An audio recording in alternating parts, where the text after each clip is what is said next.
Hello friends, आज physical chemistry का सबसे बेसिक और सबसे इम्पोर्टेंट टॉपिक डिस्कस होने वाला है, जिसका नाम है मोल कॉन्सेप्ट। जब लोग हम पढ़ाई करते थे तो इस चैप्टर का नाम होता था लैंग्वेज ऑफ केमिस्ट्री। केमिस्ट्री की लैंग्वेज, यानी कि फिजिकल केमिस्ट्री अगर आपको सीखनी है तो वो सारी फिजिकल केमिस्ट्री के जो बातचीत है, जो कन्वर्सेशन है या जो कॉन्सेप्ट्स हैं, वो मोल के रिस्पेक्ट में किए जाते हैं। हम लोग जानते भी हैं किसी सब्सटेंस की अमाउंट को बताने का जो स्टैंडर्ड इंटरनेशनल तरीका है, ऐसा यूनिट है, वो मोल है। तो मैं बहुत एक्साइटेड हूँ आपको केमिस्ट्री के इस बेसिक कॉन्सेप्ट को सिखाने के लिए। आप लोग मेरी एक एक बात को बहुत ज्यादा ध्यान से सुनिएगा। जहां तक मोल का सवाल है, मोल एक क्वांटिटी है, एक मात्रा है जो अलग अलग तरह से व्यक्त की जा सकती है। तो मोल क्या है? सबसे पहले हम बात करेंगे, मोल एक क्वांटिटी है। Mole is a quantity. मोल एक मात्रा है। किसी पदार्थ की निश्चित मात्रा को बताने के लिए हम मोल का यूज करते हैं। सपोज आपके पास एक कोई पैकेट है, उस पैकेट में आपको कुछ भर के दिया हुआ है और आपको कहा गया है कि इस पैकेट में जो चीज भर के दी गई है वो 1 मोल है। तो आपको उसका मीनिंग पता होना चाहिए। आपको पता होना चाहिए कि जो भी सब्सटेंस मुझे इसमें दिया हुआ है उसकी क्वांटिटी कितनी मुझे दी हुई है। तो जहां तक मोल को डिफाइन करने का सवाल है, मोल को हम 3 तरह से डिफाइन कर सकते हैं और यही शायद इसकी स्पेशलिटी भी है और यही चीज इसको थोड़ा सा कंफ्यूजिंग भी बनाती है, क्योंकि जब एक ही चीज को हम 3 तरह से शो कर सकते हैं, एक्सप्रेस कर सकते हैं, तो उन तीनों में आपस में एक कोऑर्डिनेशन समझना बहुत जरूरी है कि अगर मोल का मतलब ये है और मोल का मतलब ये भी है तो उन दोनों को मैं कैसे कोऑर्डिनेट करूंगा। That is the important thing of understanding mole concept. तो आइए हम देखते हैं हम 3 तरह से किसी भी सब्सटेंस की मोल क्वांटिटी को कैसे बता सकते हैं। बोर्ड पर देखिए आप लोग। तो ये जो 1 मोल क्वांटिटी है, इसको मैं 3 तरह से एक्सप्लेन कर सकता हूं, एक्सप्रेस कर सकता हूं। जिसमें पहला कॉन्सेप्ट है उसे हम बोलते हैं बेटे number of particles.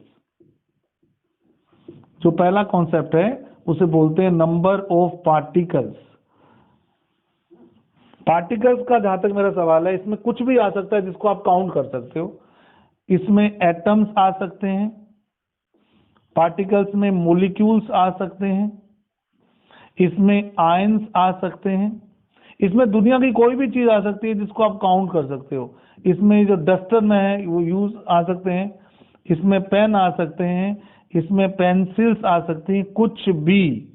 Anything which can be counted comes under the definition of number of particles। तो किसी भी सब्सटेंस के 1 मोल में नंबर ऑफ पार्टिकल्स फिक्स है, that is equal to Avogadro number. तो किसी भी सब्सटेंस की 1 मोल क्वांटिटी अगर आपको दी हुई है तो समझ जाओ आपके पास जो भी चीज है उसकी काउंटिंग कितनी है, Na के बराबर है और Na एक फिक्स नंबर को शो करता है, that is 6.022 into 10 to the power 23। किसी भी चीज की इतनी काउंटिंग को हम 1 मोल कह देते हैं। ये चीज 1 मोल है। इसको बिल्कुल सिंपल लैंग्वेज में बताने के लिए अगर मैं शो करूं, आप लोग पढ़ते हो बच्चों 1 डजन। तो आपको कोई भी चीज अगर 1 डजन दी होती है तो क्या उसकी काउंटिंग 12 लेते हो? क्या इस बात से फर्क पड़ता है कि क्या चीज आपको दी हुई है? भाई ऐसा तो नहीं है ना कि 1 डजन अगर आपके पास में एग्स हैं या 1 डजन आपके पास में ऑरेंजेस हैं तो एग होंगे तो ज्यादा आएंगे और ऑरेंजेस होंगे तो कम आएंगे। ऐसा तो नहीं है। 1 डजन एग में भी 12 एग आते हैं और 1 डजन ऑरेंजेस में भी 12 ऑरेंजेस आते हैं। तो जिस तरह से डजन जो क्वांटिटी है वो 12 काउंटिंग को बताती है, उसी तरह से 1 मोल क्वांटिटी भी Na या एवोगैड्रो नंबर के बराबर पार्टिकल्स की काउंटिंग को बताती है। It is as simple as 1 dozen quantity. तो किसी भी सब्सटेंस के आपके पास अगर पार्टिकल्स का number approximately 6 into 10 to the power 23 है तो मैं कह सकता हूं वो चीज मेरे पास कितनी है, वो चीज मेरे पास 1 मोल है। तो ये तो हो गया काउंटिंग का सवाल। अब मैं बता रहा हूं कि 1 मोल का मतलब मास के रिस्पेक्ट में कितना है बेटे।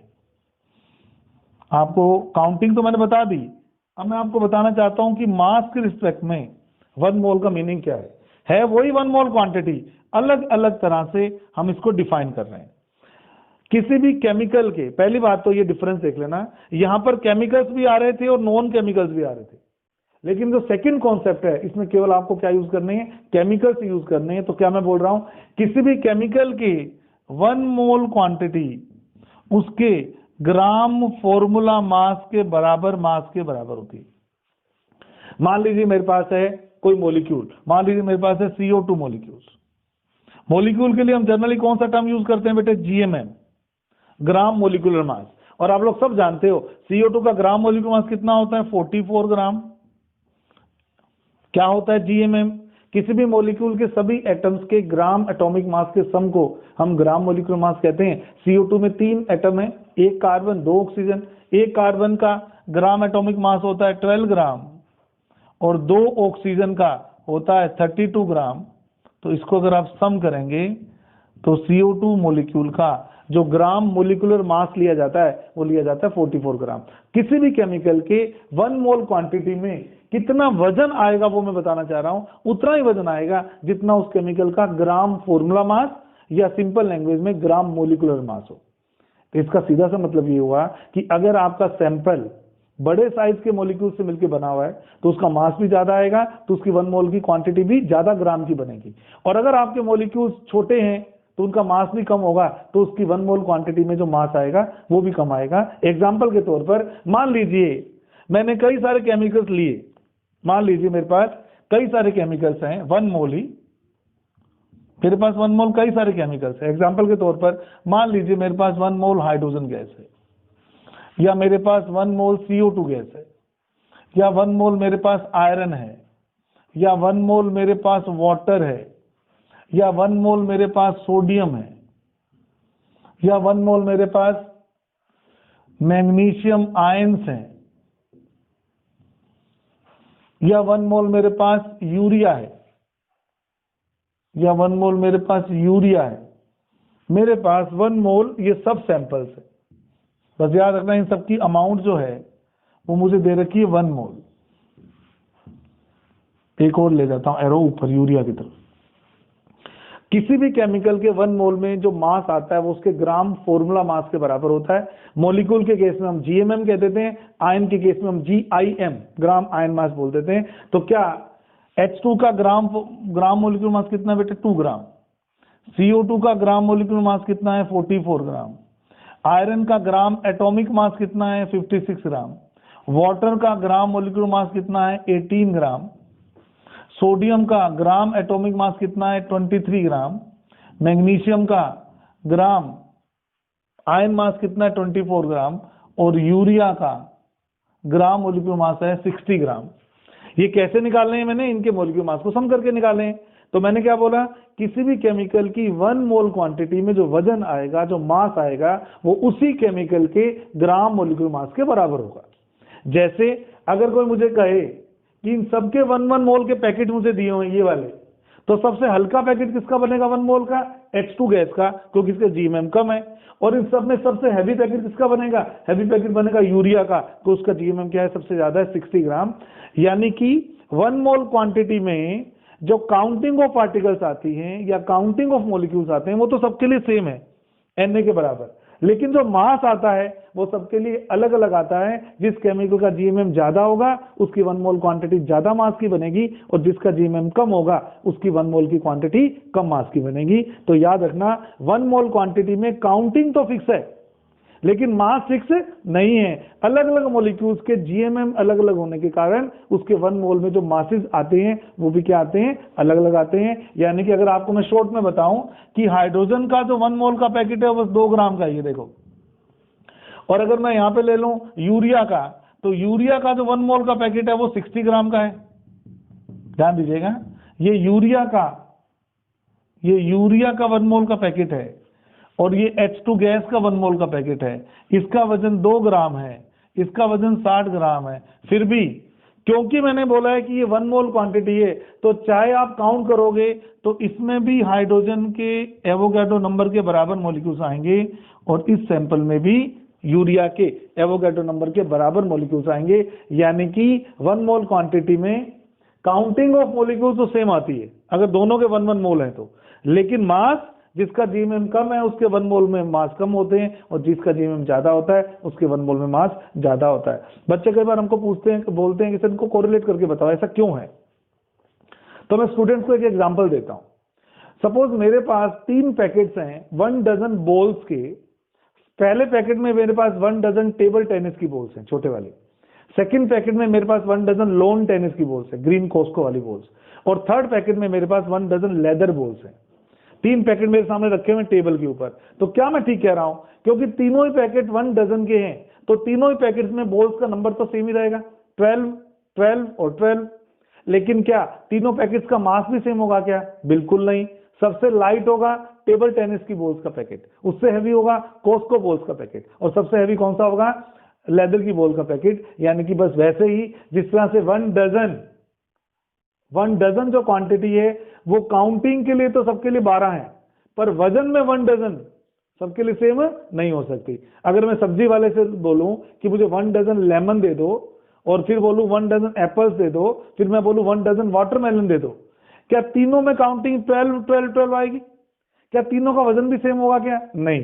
1 डजन लेमन सबसे कम मास रखेंगे, 1 डजन वाटरमेलन सबसे ज्यादा मास रखेंगे। तो बिल्कुल वैसे ही है कि 1 मोल H2 का मास अलग है, 1 मोल यूरिया का मास अलग है, लेकिन काउंटिंग इसमें भी एवोगाड्रो नंबर के बराबर है और इसमें भी एवोगाड्रो नंबर के बराबर है। इस तरह से हम डजन वाली चीज से मोल को बड़े आराम से इंटरेक्ट कर सकते हैं, उसको अंडरस्टैंड कर सकते हैं, उसको कनेक्ट कर सकते हैं। सॉरी, समझ में आ गई बात मेरी?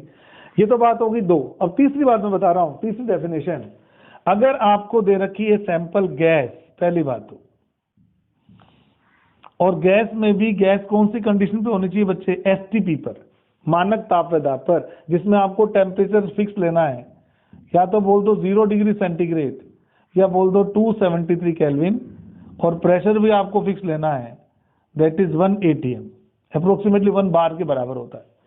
तो तीसरा कॉन्सेप्ट बड़ा लिमिटेड है।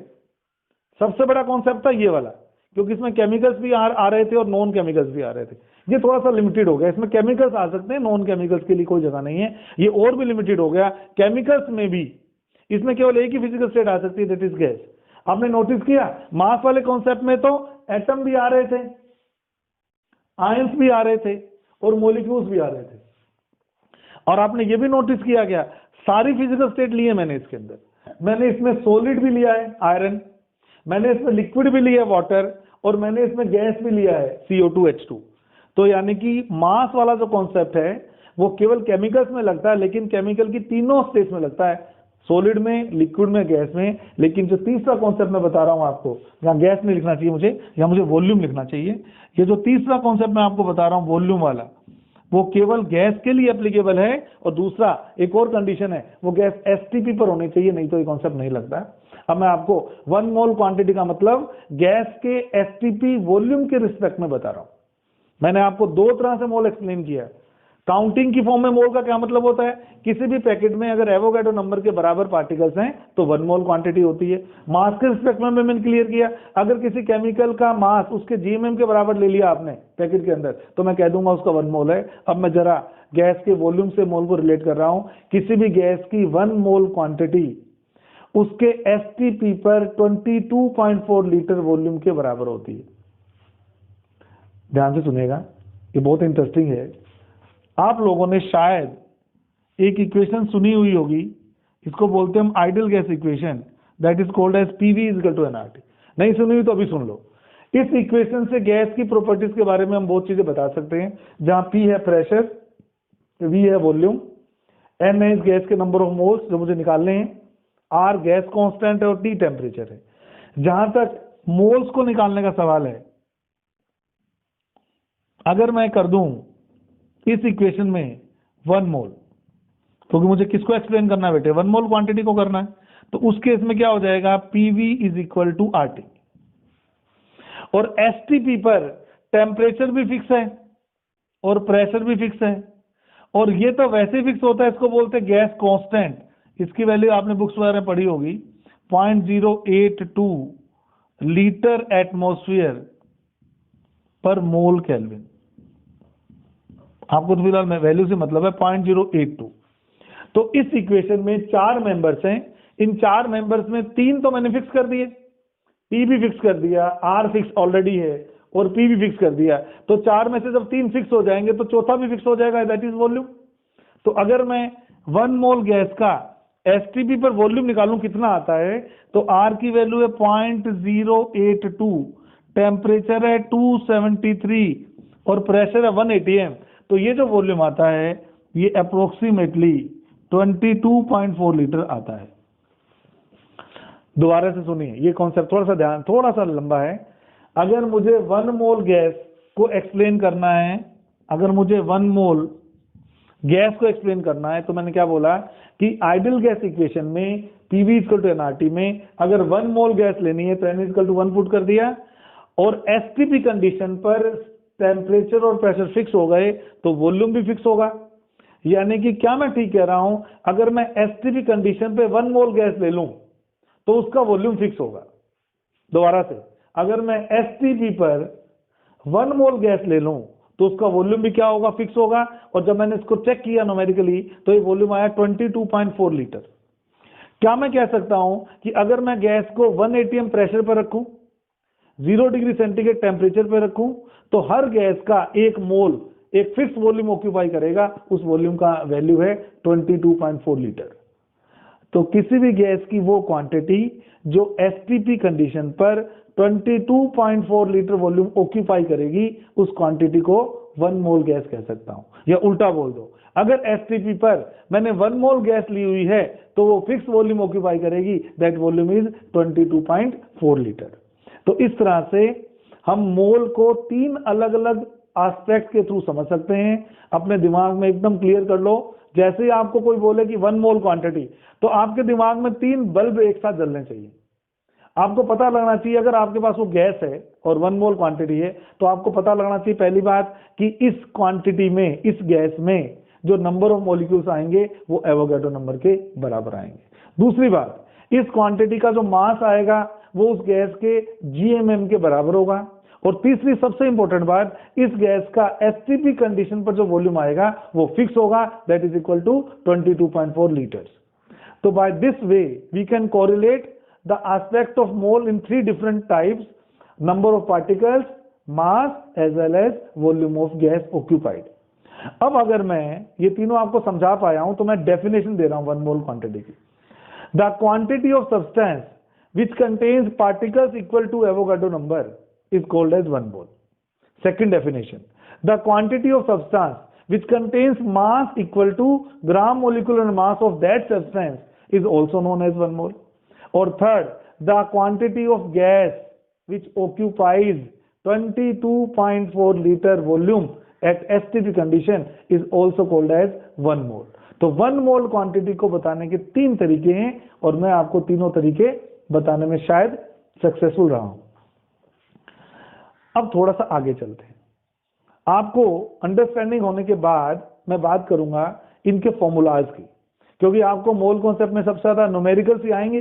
न्यूमेरिकल तब आएंगे जब मैं फॉर्मूलाज की बात करूंगा। आइए, अगर मैं बात करता हूं फॉर्मूलाज की, तो वापस इस कॉन्सेप्ट को हम यूज करते हैं।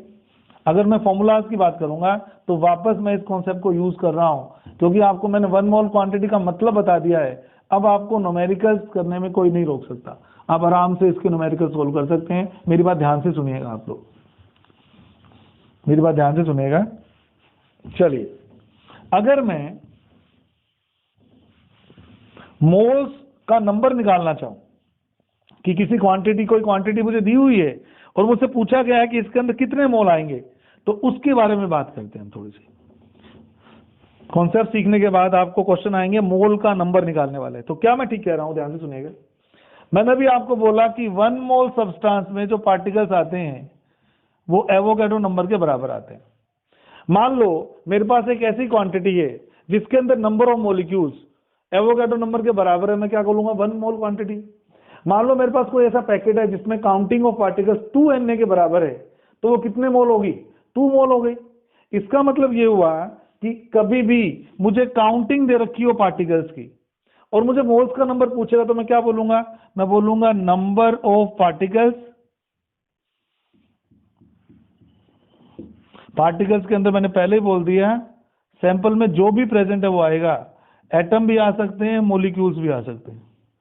तो उस नंबर ऑफ पार्टिकल्स को अगर मैं एवोगाड्रो नंबर से डिवाइड कर दूं बेटे, अगर मैं पार्टिकल्स के नंबर को एवोगाड्रो नंबर से डिवाइड कर दूंगा तो क्या मुझे मोल का नंबर नहीं पता लग जाएगा? भाई 6 इंटू 10⁻23 इतने पार्टिकल्स को 1 मोल बोलते हैं, तो 12 इंटू 10⁻23 पार्टिकल्स को कितने मोल बोलेंगे? 2 मोल बोलेंगे। 3 इंटू 10⁻23 पार्टिकल्स को कितने मोल बोलेंगे? हाफ मोल बोलेंगे। सीधी सी बात है भाई, 12 पार्टिकल को मिला के एक डजन बनता है। अगर मेरे पास 24 एप्पल्स हैं तो कितने डजन है? 2 डजन है। तो मैंने क्या किया, 2 निकालने के लिए नंबर ऑफ एप्पल्स को डजन की क्वांटिटी से डिवाइड कर दिया। तो मोल निकालने के लिए क्या करूंगा, नंबर ऑफ पार्टिकल्स को मोल की क्वांटिटी से डिवाइड कर दूंगा। तो जब भी आपको किसी सब्सटेंस में मोल्स निकालने हो तो आप उसकी काउंटिंग को या उसके नंबर ऑफ पार्टिकल्स को या उसके नंबर ऑफ मॉलिक्यूल्स को एवोगाड्रो नंबर से डिवाइड कर देना, आपकी 1 मोल क्वांटिटी आ जाएगी। इधर आ जाइए, नंबर ऑफ मोल्स निकालने के लिए मैं एक CO2 का एग्जांपल दिया था तो उसी की बात करता हूं। क्या मैं सही कह रहा हूं कि CO2 के 1 मोल में जो मास आएगा वो उसके GMM के बराबर या 44 ग्राम होगा? तो अगर CO2 के 1 मोल में 44 ग्राम आते हैं या CO2 के 44 ग्राम में 1 मोल क्वांटिटी है, तो CO2 के 88 ग्राम में कितनी क्वांटिटी होगी? 2 मोल। CO2 के 22 ग्राम में कितनी क्वांटिटी होगी? Half mole. तो बस जब भी आपको मोल्स निकालने हो और आपको केमिकल का मास दिया हुआ हो तो उस केमिकल के ग्राम वाले मास को आप उसके GMM या GFM से डिवाइड कर दो, ग्राम मोलिक्यूल मास से डिवाइड कर दो। इससे आपको पता लग जाएगा उस सब्सटेंस के कितने मोल आपके पास प्रेजेंट है। और तीसरा कॉन्सेप्ट मैंने वॉल्यूम का दिया। मैंने आपको क्या बोला, अगर कोई गैस का 1 मोल है तो STP पर कितना वॉल्यूम ऑक्यूपाई करेगा? 22.4 लीटर।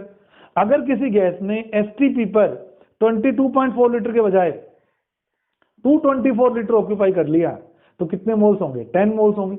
अगर उसने 11.2 लीटर की ऑक्यूपाई किया, भाई क्वांटिटी बढ़ेगी तो गैस की वॉल्यूम भी तो बढ़ेगी ना। मान लीजिए एक पिस्टन कंपाइल्ड कंटेनर है, मान लीजिए ये पिस्टन कंपाइल्ड कंटेनर है और ये कंडीशन है बेटा STP की। अब अगर इसके अंदर कोई गैस भरी हुई है और जब मैंने इसका वॉल्यूम मेजर किया तो ये वॉल्यूम आया सपोज 22.4 लीटर, तो क्या मैं आराम से कह दूं कि इसके अंदर जितनी भी गैस है उसकी क्वांटिटी 1 मोल के बराबर है? अगर मैं उस गैस के डबल ग्राम डाल दूं इसमें तो वॉल्यूम 22.4 से बढ़ के कितना हो जाएगा? 44.8 हो जाएगा। तो कि मैं क्या कह दूंगा कि गैस की अमाउंट कितने मोल हो गई? 2 मोल हो गई। तो अगर मुझे गैस के वॉल्यूम दिया हुआ है और मुझे मोल्स निकालने हैं तो तीसरा मामला आ चुका है कि उसके गिवन STP के लीटर वाले वॉल्यूम से अगर मैं 22.4 को डिवाइड कर दूंगा तो मेरे पास गैस के नंबर ऑफ मोल्स आ जाएंगे। मैंने बोला अगर मेरे पास गैस है 224 लीटर तो 224/22.4 कितने मोल गैस आ जाएगी? 10 मोल गैस मेरे पास आ जाएगी। इस तरह से अगर मुझे नंबर ऑफ मॉलिक्यूल्स दे रखे हैं तब भी मोल्स निकाल सकता हूं, अगर मुझे गैस का वॉल्यूम दिया हुआ है तब भी मोल्स निकाल सकता हूं, और अगर किसी सैंपल का मास दिया हुआ है तब भी मैं उससे मोल की कैलकुलेशन बड़े आराम से कर सकता हूं। तो और अलग तीसरी इंपॉर्टेंट बात, ये तीनों के तीनों फॉर्मूले एक ही हैं मोल निकालने के, तो मैं इन तीनों को रिलेट भी कर सकता हूं क्योंकि ये तीनों फॉर्मूलाज मोल्स निकालने के ही हैं। तो मैं इन तीनों फॉर्मूलाज को रिलेट भी कर सकता हूं आपस में। आइए देखते हैं कैसे, फिर हम देखेंगे इस पे क्वेश्चंस किस तरह के बनेंगे आपके। आ जाइए, अगर मैं आपको ये कहता हूं कि मुझे किसी सब्सटेंस का मास गिवन है और मुझसे उसके नंबर ऑफ मॉलिक्यूल्स पूछ रहा है, तो मैं मोल के दो फॉर्मूलाज को इक्वेट करके बड़े आराम से इस कैलकुलेशन को कर सकता हूं। मैंने एक फॉर्मूला दिया आपको, number of moles is equal to number of molecules, एक बार NM लिख देता हूं शॉर्ट में, नंबर ऑफ मॉलिक्यूल्स है number of particles upon Avogadro number. फिर मैंने बोला मोल्स इज इक्वल टू उस सब्सटेंस का गिवन मास अपॉन उसका GMM या GFM। और तीसरा मैंने बोला मोल्स किसी गैस के निकालने हो तो गैस के STP कंडीशन के वॉल्यूम को 22.4 से अगर आप रिलेट करोगे तो भी मोल्स निकल जाएंगे। तो अगर ये तीनों के तीनों फॉर्मूलाज मोल के ही हैं, अगर ये तीनों के तीनों फॉर्मूलाज मोल के ही हैं तो मैं इन दोनों को भी इक्वेट कर सकता हूं, मैं इन दोनों को भी इक्वेट कर सकता हूं और मैं इन दोनों को भी इक्वेट कर सकता हूं। है ना। तो क्या हो गया देखो, number of molecules upon Avogadro number is equal to mass of substance upon GMM. सही है। अगर मैं सेकेंड एरो वाला कंपैरिजन करता हूं तो number of molecules upon Avogadro number is also equal to volume of gas at STP condition upon 22.4। और अगर मैं सेकेंड और थर्ड को कंपेयर करता हूं तो mass of substance upon GMM is equal to volume of gas upon 22.4। तो कितना बढ़िया हो गया। कैसे, ये नीचे वाली जो टर्म्स है बेटे वो तो कांस्टेंट होती है केमिकल के लिए, जैसे सभी केमिकल्स के लिए Na फिक्स है, और एक केमिकल अगर आपने जिसका भी एग्जांपल आपको दिया हुआ है, सपोज CO2 का दिया हुआ है कि NO2 का दिया हुआ है, उस केस में उसका जीएमएम फिक्स ही तो है। तो आप देखोगे नीचे वाली टर्म सबकी फिक्स है, लेकिन ऊपर वाली टर्म में दो वेरिएबल्स हैं, एक नंबर ऑफ मॉलिक्यूल्स है और एक मास है। अब इतनी मैथ्स आप लोग जानते ही हो कि 4 मेंबर्स में से 2 की वैल्यू तो मुझे पता ही है। अगर मुझे किसी तीसरे की वैल्यू दे देगा तो मैं चौथे की वैल्यू निकाल सकता हूं, और अगर मेरे को मास की वैल्यू दे देगा तो मैं नंबर ऑफ मॉलिक्यूल्स निकाल सकता हूं। यस और नो। अगर मुझे ऐसे क्वेश्चन पूछे जाएंगे कि इस सब्सटेंस का मास इतना है, यूरिया का इतना मास है, तो इसमें मॉलिक्यूल्स कितने आएंगे, तो मैं नंबर ऑफ मॉलिक्यूल्स निकाल सकता हूं मास देने पर भी, और मास निकाल सकता हूं नंबर ऑफ मॉलिक्यूल्स देने पर भी। ऐसे ही यहां पर भी अगर मुझे किसी गैस का एसटीपी पे वॉल्यूम दिया हुआ है तो आप उस वॉल्यूम से डायरेक्ट उस गैस के अंदर प्रेजेंट नंबर ऑफ मॉलिक्यूल्स को फाइंड कर सकते हैं। या अगर आपको गैस एसटीपी पे दी हुई है और आपको कंटेनर में गैस के मॉलिक्यूल्स का नंबर दे रखा है तो आप उससे कंपेयर करके बड़े आराम से उस गैस का एसटीपी वॉल्यूम भी फाइंड कर सकते हैं। ऐसे ही अगर आपको किसी गैस का एसटीपी वॉल्यूम दिया हुआ है तो आप उसका मास बता सकते हो, और अगर आपको उस गैस का मास गिवन है ग्राम्स में तो आप बड़े आराम से उसका एसटीपी पर ऑक्यूपाइड वॉल्यूम निकाल सकते हो। यानी कि मैं मास से मास निकाल सकता हूं, मास से वॉल्यूम निकाल सकता हूं, मास से नंबर ऑफ मॉलिक्यूल्स निकाल सकता हूं। ये तीनों के तीनों फॉर्मूलाज एक दूसरे से रिलेट करके मैं कई सारे न्यूमेरिकल्स बड़े आराम से सोल्व कर सकता हूं। और अगर मैं इन तीनों को ही आपस में इक्वेट कर दूं, इन तीनों को, तो एक ही वेरिएबल दे देगा तो मैं उसी साथ मास भी बता दूंगा और वॉल्यूम की भी कैलकुलेशन कर सकता हूं। आइए देखते हैं इस पर कितने टाइप के क्वेश्चंस बनते हैं और किस तरह से आपने इसको सोल्व करना है। तो एक एक करके हम बात करें। मान लीजिए आपको कहा गया,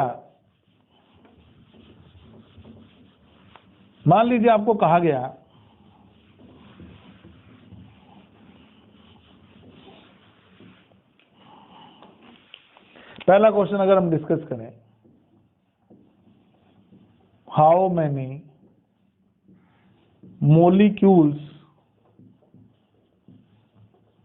are present in 1.5 kilogram of urea. Formula आपको आना चाहिए यूरिया का, NH2CONH2। यूरिया के इतने मास में मॉलिक्यूल्स का नंबर बताइए। तो मैंने आपको बोला कि ये फॉर्मूला आपने इक्वेट किया हुआ है, number of molecules upon Avogadro number is equal to mass upon GMM. अब उन तीनों में से कौन सा फॉर्मूला इक्वेट किया हुआ आपको यूज करना है, वो आपको खुद को डिसाइड करना पड़ेगा। क्योंकि आपको दिख रहा है कि इसमें मास गिवन है और मॉलिक्यूल्स का नंबर आपसे पूछा है, तो बट ऑब्वियस है कि आप फॉर्मूला कौन सा यूज करोगे जिसमें एक टर्म मास की है और एक टर्म नंबर ऑफ मॉलिक्यूल्स की है। तो कौन सा फॉर्मूला है जिसके अंदर एक टर्म तो मास की आती है और एक टर्म नंबर ऑफ मॉलिक्यूल्स की आती है। तो बिल्कुल आराम से आप इसको सोल्व कर सकते हो। मॉलिक्यूल्स आपसे पूछे हैं तो इसको पढ़ा रहने दो। एवोगाड्रो नंबर अप्रोक्सीमेटली लिया करो 6 × 10⁻23। मास मैंने बोला था आपको ग्राम में ही लेना है, तो 1.5 किलोग्राम, ये भी इंपॉर्टेंट बात है। किलोग्राम में मास कितना आएगा 1500 ग्राम। और यूरिया का जीएमएम निकालना आपको आना भी चाहिए, और प्रैक्टिस करोगे तो जल्दी भी निकाल सकते हो। नाइट्रोजन का 14 होता है एटॉमिक मास, हाइड्रोजन का 2 हो गया, कार्बन का 12 हो गया, ऑक्सीजन का 16 हो गया, नाइट्रोजन का 14 हो गया और इसका 2 हो गया। इन सबको जब आप ऐड करोगे तो आएगा 60। तो इस तरह से हमें अलग अलग मॉलिक्यूल्स के जीएमएम निकाल सकते हैं। ये आएगा आपका 60। तो बड़े आराम से मैं इसको सोल्व करूंगा। 6 से 6 कैंसिल हो गया बेटे, 0 से 0 कैंसिल हो गई। तो क्या हो गया, number of molecules is equal to 150 into 10⁻23 या साइंटिफिक नोटेशन में एक को छोड़ के पॉइंट लगाना होता है, तो ये आपका आंसर आ जाएगा 1.5 इंटू 10⁻25। इतने मॉलिक्यूल्स प्रेजेंट होंगे आपके 1.5 किलोग्राम यूरिया के अंदर। तो इस तरह से दो अलग अलग फार्मूलाज को रिलेट करके हम वेरिएबल को निकाल सकते हैं। एक और क्वेश्चन डिस्कस करते हैं, सेकंड क्वेश्चन और डिस्कस करते हैं। क्या कहता है? ये कहता है find the volume of, second question क्या कहता है देखिए, question number 2, find the volume of